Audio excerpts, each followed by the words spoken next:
Hi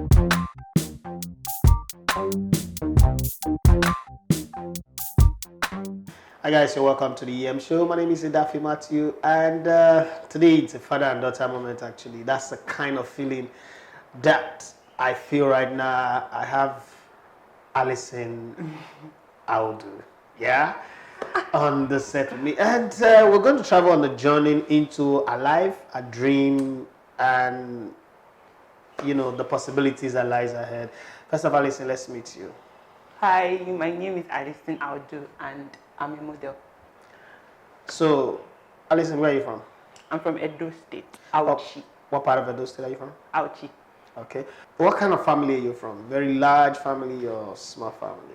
Actually, I grew up closely with just my nuclear family, my dad, my mom, and my siblings. I didn't really have my cousins around a lot, so it was more like a close knit kind of thing. So when you say your siblings, you're like 10, 12, 15, 57 like me, or how many? Well, 3, I'm the third child. Okay, so you're the baby of the house. Third child. You're the baby of the house. Third child.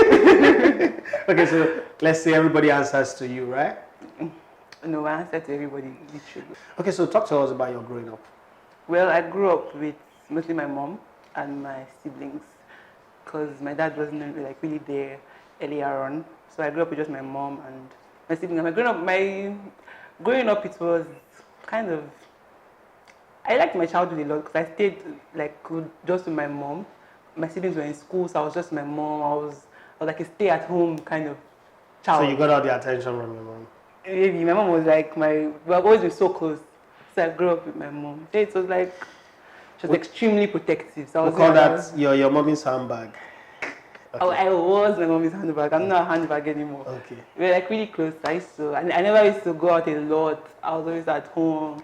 Yeah, just stuff like that. I didn't really have a lot of friends growing up. So let's jump into school life. How was school life for you? My school life was just there. I was not the smartest child in the class. I was just oscillating I was between there. I was just there. My primary school was a bit more difficult because I wasn't really doing well at all in primary school. I think I started being okay, maybe in my university days. Secondary school wasn't all that. I started enjoying myself. I became myself, let me say that, in my 100 level. When I was in Babcock University. That's when I started to enjoy myself. But secondary school and primary school, I was more like just surviving. Okay, most parents deal with this situation. I'm a parent now, and I have a 7-year-old son, and I'm dealing with that kind of situation where the academic expectation I have for my son is maybe not coming true. When you were going through all of that, what changed? What changed all of a sudden you became brilliant? Because, the Allysyn I know is a very brilliant girl. What changed? I think it was how I grew up. Because when I was growing up, it wasn't exactly very smooth. It was more like my dad was in and out. So I think most I was kind of, maybe I don't even know what to call it. But it was more like I was not so happy. Okay. I used to keep to myself a lot. I was not a very happy child. I was more just into myself. I never used to fit in. Even when I had a friend, it was just I didn't belong. That's how I felt when I was growing up. I just felt like I just didn't fit in. So I always felt left out. Even when I was in school. So the moment you start feeling happy, your grades also improved? Yes, when I was in school, as I started in school, I met very good people when I was in school. So I became, I became myself when I was in university. I became free. I met people that actually liked me. I just felt I started feeling there was more. Do you understand? There was more to life than what I thought. Humanity or love, anyone found you and became sweet for you. Yes, exactly. Okay, so let's take through the happy days now, since happy days was university. How was university? What university you got to again? Babcock University. And what do you have to say about Babcock University? What are the beautiful parts and the highs and the lows?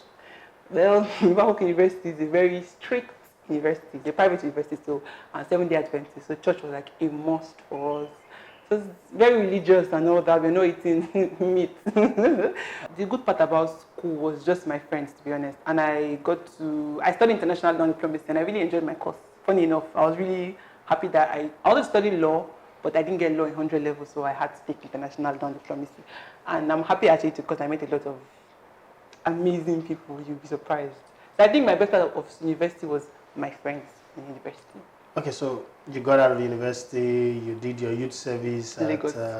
in Lagos at Poise, Yes, Nigeria. and then from there you moved on to say, I want to face life. You know, as I say it in Pidgin English, day your day, make I day my day. So you want to day your day. And in choosing that, you decided you want to be a model. And where did this whole dream about modeling start from? But modeling has been a long time dream of mine. Right from when I was little. My sound very cliche, but I've always wanted to be on TV, be on billboards. Like I just liked all those kind of, I like the spotlight. I always liked that kind of lifestyle from when I was very little. So when I entered school, I had a roommate actually. Her name was Ebere, and she was a model. So just looking at her, she was this very ideal model, skinny. Engaged. Her body was, okay, no, not skinny, just slim. Her body was like fit, she was so pretty. And then I was just like, oh my God, I wanted to do what she was doing. So I asked her some questions. She told me about how it was. And then she had to leave school, very stressful and stuff. So I just really, I just felt like that's what I wanted to do. When I was younger, models used to have a particular kind of look. But these days, the world is odd. Models now are beginning to be those people who have odd look. Like if you have the Maasai neck, like that long neck, or your head is somehow, your eyes is somehow, you are on top of your game. What changed it? Do you know what I love most about modeling? Is the fact that it allows you to accept your flaws. Like for instance now, when I was in secondary school, I used to hate my lips so much. I think I'm so sure I've said this like 1 million times. Yeah. I hate it so much, but now just modeling, people will be like, oh my God, I love your lips. It just makes me see it like in a different light. So I feel like modeling just like, it helps you to be more confident in yourself. And even if like models are supposed to be, okay, people see models like people that are supposed to be like slim, tall and this. Like these days now, there's market for everybody. Yeah. Not just like, you don't have to be a fashion model. You can be less than 5'10" and still be a model. You just have to look for your market. Because for every agency, there's a different requirement. Even if you don't want to be an agency, there's a market for you. So if you want to be a model and you're sure that this is what you want to do, you just have to locate your market. Locate the right market for you so that you don't end up going to be doing everything and then you just get frustrated. Now, if I understand you very well, are you not such a beautiful irony from a girl who likes to keep to herself, who's very shy, to a girl who's dreaming of being in everybody's face? Because modeling means that you have to be in everybody's face, you have to be on billboard, on television, on radio, everywhere. How does a girl who's very shy, closed, locked up to yourself, dream to be that kind of person? Well, I'm happy that you know me personally because I know that you won't say I'm the same person you met No. a year ago. Yeah, because I'm becoming more of myself these days. I'm very shy, first of all, that one is a normal thing. But I just think as time goes on, I see more things. Reason to let go of the good. Yeah, and more things to myself, and things that I didn't know that I could do that I'm doing. If you had told me I would be doing TV presenting, I'll tell you it's a lie. Because in front of the camera before, I couldn't even like face the camera. So it's like I'm evolving. I'm becoming more of myself every day. So from being that child that was very into herself and not happy, not really knowing what I was doing, to now, it's more like I'm just getting to know myself. There's some parts of myself that I don't know till now. But I'm happy for where I've come and for where I'm coming from. Okay, so let's stay on what you just mentioned, TV presenting. And the talk has been about your TV show, your talk show that is coming up. Mm-hmm. And it's kind of like different from everything we've done in Elevated TV. Most of the things we do is talk show, sports, interview. Mm-hmm. But yours is more like the reality of your life. You're journeying the people that have been part of it and all that. Where did that idea come from? Okay, first of all, when I thought about having a show here on Elevated TV, I thought about, just like having a show where I bring aspiring models on set and just like talk to them and just like get to know more about them and then get to like sell, like give them a platform to like market themselves. But then I'm thinking about it, I just want to have something of my own. I just feel like this show is like, I've been thinking about the next step to take in my career. I'm just like, this show is going to be like it's going to be like that breakthrough I'm looking for, to be able to share my life experiences, even if I'm not like I'm not like 100. Yeah. I just feel like there's a lot that's happened in my life that I should share. So this show is going to be everything about me, from when I was a child to now. It's going to be about everything that's happened in my life, where I am right now, and where I intend to be.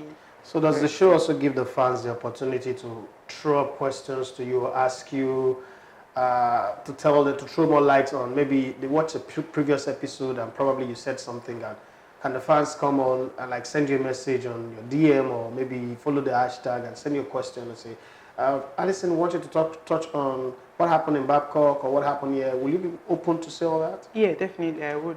And then your mates in school too, would you? Yeah, because I even need them to be part of this journey with me, because in as much as I'm very excited about it, I'm happy to start a show on YouTube finally.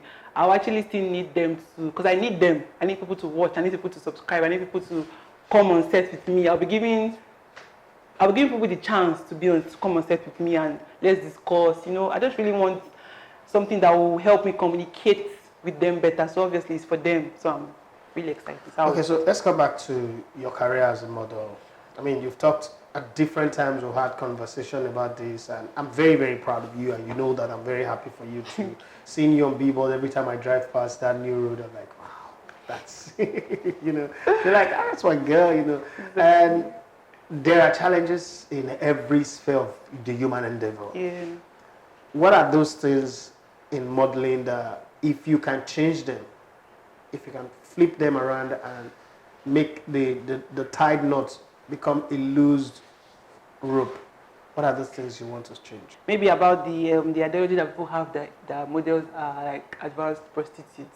Because most time you tell someone will be like, oh, and what do you do? And I'll be like, I'm a model. And they're like, oh, really? Like they'll look at me in that way, like, oh, are you just like those girls? Easy to get. Yes, you get. So I would really like people to not see, because just as much as them, as we have bankers, we have footballers, we have accountants, we have all those people. That's how models are. So it's a serious career, it's a serious business. So I don't want to tell someone I'm a model and they're looking at me like, oh, like, is that your real job? That kind of thing. So it's like, it's a serious thing for me. It's a serious business. I would like everybody to see it as it's a serious business. Do people still, I mean, from a young person's point of view, and this most times we deal with that growing up. Do you sometimes feel like the older people, and when I say older, 40 and above, don't understand your generation? Yeah, maybe. Because they didn't, because things are different these days. Very different. There are so many, people are coming out, like we have more creatives, people that are photographers, people that, this is not happening during that time. No. So like, they should be more like, they should accept this talent. Yes, they should be more accommodating, because there's some parents now, you'll be like, oh, I want to go to maybe film school, for instance. And you'll be like, no, I need to go and do law or something. As in, these things are real talent, and so many people are like my generation now want to go into those kind of things, want to be able to explore our talents. I think we should be given what's that word? We should be given the opportunity, yes, and support to be able to go into these things and just explore. Even if we might not come out like, okay, genge, oh, we are now big. The fact that we tried. I would like to try and be like, okay, at least I tried, but it didn't work out. So she will be able to give us this opportunity to go out there and just be who we want to be. You are in a place where you can use your experience to guide people. So if parents comes to you, say, I have this 12-year-old, this teenager that wants to be a model, male or female, would you take them on and say, okay, let me be your guide, let me help you and all that? Is this something you want to do? Yeah, something I want to do. That's why I'm really fighting to be in that place where I can help more people. Because even now, I have some of my family friends' mom that's already reaching out to me. I'm like, oh, I want my daughter to be a model. And I'm like, okay, I'll see how I can help. I want to be able to help more. That's why I'm fighting to be at the top of my game. Like I want to be there, let people know that, okay, this is what our brand stands for. So I want to be able to help people and lead them well in this industry, because this industry, trust me, is wild. So everybody these days is speaking up something. Some people are speaking for the girl child. Some people are speaking for the out of school child. Some people are speaking about breast cancer. Some people are talking about global warming. There is always a cause that somebody is speaking about. If Allysyn wants to use a brand to fight a cause tomorrow, what is that cause that is dear to your heart? I would like to have an orphanage home where I help children that don't have, their parents are not there, or their parents didn't want them or something. I just like to have that kind of home where everybody feels at home. So if I'm going to, by God's grace, I intend to even do it. It's not like I'm going to be, I'm going to be able to do it by God's grace. So that's what I really want to do, to have an orphanage home where I just take care of children. Somewhere in the journey, you become very famous, and the governor of your state calls you.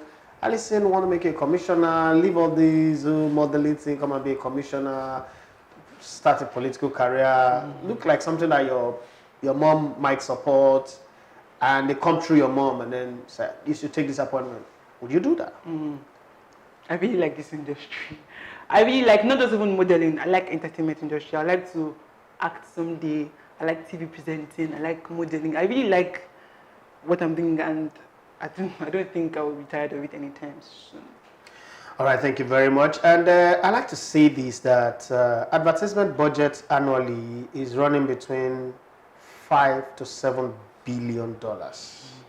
And when you look at that product, the child, the boy, the girl, everybody you see there is a model one way or the other. So when you see a model, do not look at them as dregs of society, waste.